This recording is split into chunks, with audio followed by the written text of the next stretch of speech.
Hello everyone, welcome back to Sankala YouTube channel. ಇವತ್ತು ನಿಮ್ಮ ಮುಂದೆ ನಾನು ಹೆಸರು ಕಾಳಿಂದು ಇಂಡಿ ಪಲ್ಯ ಅಂತ ಹೇಳ್ತಾರೆ, ಆಮೇಲೆ ಸಬ್ಬಕ್ಕಿ ಹಾಕಿಬಿಟ್ಟು ಹೆಸರು ಕಾಳು ಪಲ್ಯ ಯಾವ ಥರ ಮಾಡೋದು ಅಂತ ಹೇಳಿಬಿಟ್ಟು ಉತ್ತರ ಕರ್ನಾಟಕದ ಶೈಲಿ ಹೆಸರು ಕಾಳು ಪಲ್ಯನ ತೋರಿಸ್ಕೊಡ್ತೀನಿ. ಸೊ ವಿಡಿಯೋ ಸ್ಟಾರ್ಟ್ ಮಾಡೋಕ್ಕಿಂತ ಮುಂಚೆ ಯಾರ್ಯಾರು ಚಾನಲ್ನ ಸಬ್ಸ್ಕ್ರೈಬ್ ಮಾಡಿಲ್ಲ ಮಾಡ್ಕೊಳ್ಳಿ ಅಂತ ಹೇಳ್ತಾ ನಾನು ರೆಸಿಪಿನ ಸ್ಟಾರ್ಟ್ ಮಾಡ್ತಾ ಇದ್ದೀನಿ. ಇಲ್ಲಿ ಮೊದಲನೇದಾಗಿ ರೆಸಿಪಿಗೆ ಬೇಕಾಗಿರೋದು ಹೆಸರು ಕಾಳು. ನಾನು ಹೆಸರು ಕಾಳನ್ನ ನೀಟಾಗಿ ಕುದಿಸ್ಕೊಂಡ್ಬಿಟ್ಟು ಇಟ್ಕೊಂಡಿದ್ದೀನಿ. ಒಂದು ಸ್ವಲ್ಪ ಕಾಳು ಥರ ಇದ್ದಾಗಲೇ ನಾವು ಕುಕ್ಕರ್ದು ಗ್ಯಾಸ್ನ ಆಫ್ ಮಾಡ್ಕೊಂಡ್ಬಿಟ್ಟು ಆ ಥರ ಕುದಿಸ್ಕೊಳ್ಬೇಕು. ಆಮೇಲೆ ಇಂಗ್ರೀಡಿಯೆಂಟ್ಸ್ ಬೇಕಾಗಿರೋದು ಇಲ್ಲಿ ಸಬ್ಬಕ್ಕಿ ಸೊಪ್ಪು, ಕೊತ್ತಂಬರಿ, ಬೆಳ್ಳುಳ್ಳಿ, ಕರಿಬೇವು, ಆಮೇಲೆ ಮಸಾಲ ಐಟಮ್ಸ್. ಸೊ ಇಷ್ಟು ಇಂಗ್ರೀಡಿಯೆಂಟ್ಸ್ ಯೂಸ್ ಮಾಡ್ಕೊಂಡ್ಬಿಟ್ಟು ಇವತ್ತು ನಾನು ಹೆಸರು ಕಾಳಿಂದು ಪಲ್ಯನ ಮಾಡ್ತಾ ಇರೋದು. ಸೊ ಇಲ್ಲಿ ಮೊದಲನೇದಾಗಿ ನಾನು ಸ್ಟವ್ ಆನ್ ಮಾಡಿಬಿಟ್ಟು ಒಂದು ಕಡಾಯಿನ ಇಟ್ಕೊಂಡಿದ್ದೀನಿ. ಆ ಕಡಾಯಿ ಬಿಸಿ ಆದ ನಂತರ ಅದಕ್ಕೆ ಒಂದು ಸ್ವಲ್ಪ ಎಣ್ಣೆನ ಸೇರಿಸ್ಕೊಳ್ಳೋಣ. ಎಣ್ಣೆ ಕಾದ ನಂತರ ಇದಕ್ಕೆ ನಾವು 1 ಟೇಬಲ್ ಸ್ಪೂನ್ ಆಗೋಷ್ಟು ಜೀರಿಗೆ, ಆಮೇಲೆ 1 ಟೇಬಲ್ ಸ್ಪೂನ್ ಆಗೋಷ್ಟು ಸಾಸಿವೆನ ಆ್ಯಡ್ ಮಾಡ್ಕೊಳ್ಳೋಣ. ಜೀರಿಗೆ ಸಾಸಿವೆ ಚೆನ್ನಾಗಿ ಫ್ರೈ ಆದ ನಂತರ ಇದಕ್ಕೆ ನಾವು ಜಜ್ಜಿಟ್ಕೊಂಡಿರೋವಂಥ ಒಂದು 4 ರಿಂದ 5 ಎಸಳಾಗೋಷ್ಟು ಬೆಳ್ಳುಳ್ಳಿನ ಇದಕ್ಕೆ ಸೇರಿಸ್ಕೊಳ್ಳೋಣ. ಸೊ ಯೂಶ್ವಲಿ ಹೆಸರು ಕಾಳು ಪಲ್ಯ ಅಥವಾ ಯಾವುದೇ ಕಾಳಿನ ಪಲ್ಯಕ್ಕೆ ಬೆಳ್ಳುಳ್ಳಿ ಹಾಕಿದ್ರೆ ರುಚಿ ಚೆನ್ನಾಗಿರುತ್ತೆ ಈರುಳ್ಳಿ ಬದಲು. ಸೊ ಇಲ್ಲಿ ಬೆಳ್ಳುಳ್ಳಿ ಚೆನ್ನಾಗಿ ಫ್ರೈ ಆಗ್ತಾ ಇದೆ. ಈ ಬೆಳ್ಳುಳ್ಳಿ ಕಂದು ಬಣ್ಣ ಬರೋ ತನಕ ನಾವು ಫ್ರೈ ಮಾಡ್ಕೊಳ್ಬೇಕು, ಮೀಡಿಯಮ್ ಫ್ಲೇಮ್ ಇಟ್ಬಿಟ್ಟು. ಬೆಳ್ಳುಳ್ಳಿ ಫ್ರೈ ಆದ ನಂತರ ಇದಕ್ಕೆ ನಾವು 4 ರಿಂದ 5 ಎಸಳಾಗೋಷ್ಟು ಕರಿಬೇವಿನ ಎಲೆನೂ ಸಹ ಸೇರಿಸ್ಕೊಳ್ಳೋಣ. ಸೊ ನಾನಿವತ್ತು ನಿಮಗೆ ತೋರಿಸ್ತಿರೋಂಥ ಹೆಸರಿಂಡೆ ಕಾಳ್ದು ಪಲ್ಯ ಬಂದುಬಿಟ್ಟು ಖಾರದ ಪುಡಿ ಹಾಕಿಬಿಟ್ಟು ಇದಕ್ಕೆ ನಾವು ಹಸಿ ಖಾರನ ಹಾಕ್ಕೊಂಡ್ರೆ ಚೆನ್ನಾಗಿರುತ್ತೆ ಟೇಸ್ಟು. ನಾನಿದು ಡಿಫ್ರೆಂಟ್ ಆಗಿರಲಿ ಅಂತ ಹೇಳಿಬಿಟ್ಟು ಖಾರದ ಪುಡಿನ ಹಾಕ್ಕೊಳ್ತಾ ಇದ್ದೀನಿ. ಬೆಳ್ಳುಳ್ಳಿ ಫ್ರೈ ಆದ ನಂತರ ಇದಕ್ಕೆ ನೀಟಾಗಿ ವಾಶ್ ಮಾಡಿ ಕಟ್ ಮಾಡಿ ಇಟ್ಕೊಂಡಿರೋಂಥ ಸಬ್ಬಕ್ಕಿ ಸೊಪ್ಪನ್ನ ಸೇರಿಸ್ಕೊಳ್ತಾ ಇದ್ದೀನಿ. ಸಬ್ಬಕ್ಕಿ ಸೊಪ್ಪನ್ನ ನಾವು ಆಯಿಲ್ ಒಳಗಡೆ ಚೆನ್ನಾಗಿ ಫ್ರೈ ಮಾಡ್ಕೊಳ್ಬೇಕು.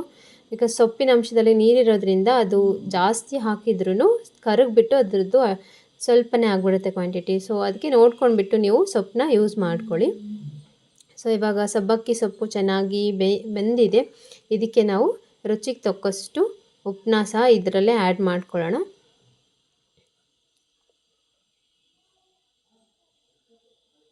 ಸೊ ನೋಡಿ, ನಾನು ಎಷ್ಟೊಂದು ಸಬ್ಬಕ್ಕಿ ಸೊಪ್ಪು ಹಾಕಿದೆ, ಬಟ್ ಅದು ಕರಗಿಬಿಟ್ಟು ತುಂಬಾ ಸ್ವಲ್ಪನೇ ಆಗುತ್ತೆ. ಸೊ ಅದ್ರ ಪ್ರಕಾರ ನೀವು ಕಾಳು ಎಷ್ಟು ಹಾಕ್ತೀರಾ ಅದ್ರ ಪ್ರಕಾರ ನೀವು ಸೊಪ್ಪನ್ನು ಸಹ ಆ್ಯಡ್ ಮಾಡ್ಕೊಳ್ಳಿ. ನಾನಿಲ್ಲಿ 2 ರಿಂದ 3 ಜನಕ್ಕೆ ಆಗೋಷ್ಟು ಕಾಳು ಪಲ್ಯ ಮಾಡಿರೋದು, ಅದ್ರ ಪ್ರಕಾರ ಸೊಪ್ಪನ್ನ ಆ್ಯಡ್ ಮಾಡ್ಕೊಂಡಿದ್ದೀನಿ. ಸಬ್ಬಕ್ಕಿ ಸೊಪ್ಪು ಬೆಂದಾದ ನಂತರ ಇದಕ್ಕೆ ನಾವು ಬೇಯಿಸ್ಕೊಂಡು ಇಟ್ಕೊಂಡಿರೋವಂಥ ಹೆಸರು ಕಾಳನ್ನ ಸೇರಿಸ್ಕೊಳ್ಳೋಣ. ಹೆಸರು ಕಾಳು ಹಾಕಿಬಿಟ್ಟು ಸೊಪ್ಪು ಜೊತೆ ನೀಟಾಗಿ ಮಿಕ್ಸ್ ಮಾಡ್ಕೊಳ್ಬೇಕು. ಮಿಕ್ಸ್ ಮಾಡ್ಕೊಂಡಾದ ನಂತರ ಇದನ್ನು ನಾವು ಲೋ ಫ್ಲೇಮ್ ಇಟ್ಬಿಟ್ಟು ನೀಟಾಗಿ ಬೇಯಿಸ್ಕೊಳ್ಬೇಕು. ಬಿಕಾಸ್ ನಾವು ಮುಂಚೆನೇ ಕಾಳು ಬೆಂದಿರೋದ್ರಿಂದ ತುಂಬ ಜಾಸ್ತಿ ಏನು ಟೈಮ್ ಹಿಡಿಯಲ್ಲ ಪಲ್ಯ ಮಾಡಿದಾಗ ಬೇಯಿಸ್ಕೊಳ್ಳೋಕ್ಕೆ. ಬಟ್ ಅದರಲ್ಲಿ ಖಾರ ಉಪ್ಪಿನ ಅಂಶ ಹೀರ್ಕೊಳ್ಳೋಕ್ಕೆ ಅಂತ ಹೇಳಿಬಿಟ್ಟು ಒಂದು 3 to 4 ಮಿನಿಟ್ಸ್ ಆದರೂ ನಾವು ಬೇಯಿಸ್ಕೊಳ್ಬೇಕು. ಇವಾಗ ರುಚಿಗೆ ತಕ್ಕಷ್ಟು ಉಪ್ಪನ್ನ ಆ್ಯಡ್ ಮಾಡ್ಕೊಳ್ಬೇಕು. ಉಪ್ಪು ಹಾಕಿದ ನಂತರ ಇದಕ್ಕೆ ರುಚಿಗೆ ತಕ್ಕಷ್ಟು ಖಾರದ ಪುಡಿನೂ ಹಾಕ್ಕೊಳ್ಬೇಕು. ಒಂದು 4 ರಿಂದ 5 ಟೇಬಲ್ ಸ್ಪೂನ್ ಆಗೋಷ್ಟು ಖಾರದ ಪುಡಿ, ಆಮೇಲೆ 1 ಟೇಬಲ್ ಸ್ಪೂನ್ ಆಗೋಷ್ಟು ಅರಿಶಿಣದ ಪುಡಿನ ಹಾಕ್ಕೊಳ್ಬೇಕು. ಇನ್ನೊಂದು ವೆರೈಟಿಲಿ ಮಾಡಬೇಕಂದ್ರೆ ಖಾರದ ಪುಡಿ ಬದಲು ಹಸಿಮೆಣಸಿನ್ಕಾಯಿನ ಪೇಸ್ಟ್ ಮಾಡ್ಕೊಂಡ್ಬಿಟ್ಟು ಅದನ್ನ ಸಬ್ಬಕ್ಕಿ ಸೊಪ್ಪು ಹಾಕೋಕ್ಕಿಂತ ಮುಂಚೆ ಎಣ್ಣೆ ಒಳಗಡೆ ಫ್ರೈ ಮಾಡ್ಕೊಂಡ್ಬಿಟ್ಟು ಕಾಳನ್ನ ಹಾಕ್ಕೊಳ್ಳಿ, ಅದು ಸಹ ತುಂಬಾ ರುಚಿಯಾಗಿರುತ್ತೆ. ಸೊ ಖಾರ ಉಪ್ಪು ಎಲ್ಲ ಹಾಕಿದ ನಂತರ ಒಂದು 1 ರಿಂದ 2 ನಿಮಿಷದವರೆಗೂ ಹಬೆ ಒಳಗಡೆ ಬೇಯಿಸ್ಕೊಂಡೇ ಇಟ್ಕೊಳ್ಳಿ. ಆವಾಗ ಬೆಂದಾದ ನಂತರ ಆಮೇಲೆ ಸ್ಪೂನಿಂದ ನೀವು ತಿರ್ಗಿಸ್ಕೊಳ್ಬೋದು ಕಾಳು ಪಲ್ಯನ. ಸೊ ಇಲ್ಲಿ ನೋಡ್ತಾ ಇದ್ದೀರಲ್ವ, ಖಾರ ಉಪ್ಪು ಕಾಳಿನ ಜೊತೆ ಚೆನ್ನಾಗಿ ಬೆರ್ತಿದೆ. ಇದಕ್ಕೆ ಒಂದು ಸ್ವಲ್ಪ ನೀರನ್ನ ಆ್ಯಡ್ ಮಾಡ್ಕೊಳ್ಬೇಕು. ಯೂಶ್ವಲಿ ಹೆಸರಿಂಡೆ ಪಲ್ಯ ಸ್ವಲ್ಪ ನೀರಾಗಿದ್ರೇ ತಿನ್ನೋಕ್ಕೆ ರುಚಿಯಾಗಿರುತ್ತೆ. ಇದನ್ನ ನಾವು ಜೋಳದ ರೊಟ್ಟಿ ಅಥವಾ ಮೆಂತ್ಯ ಪರೋಟ ಅಂತ ಹೇಳ್ತೀವಲ್ವ, ಮೆಂತ್ಯ ಪರೋಟದ ಜೊತೆನೂ ನಾವು ಸರ್ವ್ ಮಾಡ್ಬೋದು. ನಾನಿಲ್ಲಿ ಇವತ್ತು ಜೋಳದ ರೊಟ್ಟಿ ಜೊತೆ ಹೆಸರಿಂಡೆ ಪಲ್ಯನ ಮಾಡಿರೋದು. ಕುದಿಸ್ಕೊಂಡಾದ ನಂತರ ಗಾರ್ನಿಷಿಂಗ್ ಅಂತ ಹೇಳಿಬಿಟ್ಟು ನಾನು ಕೊತ್ತಂಬರಿ ಸೊಪ್ಪನ್ನ ಯೂಸ್ ಮಾಡ್ತಾ ಇದ್ದೀನಿ.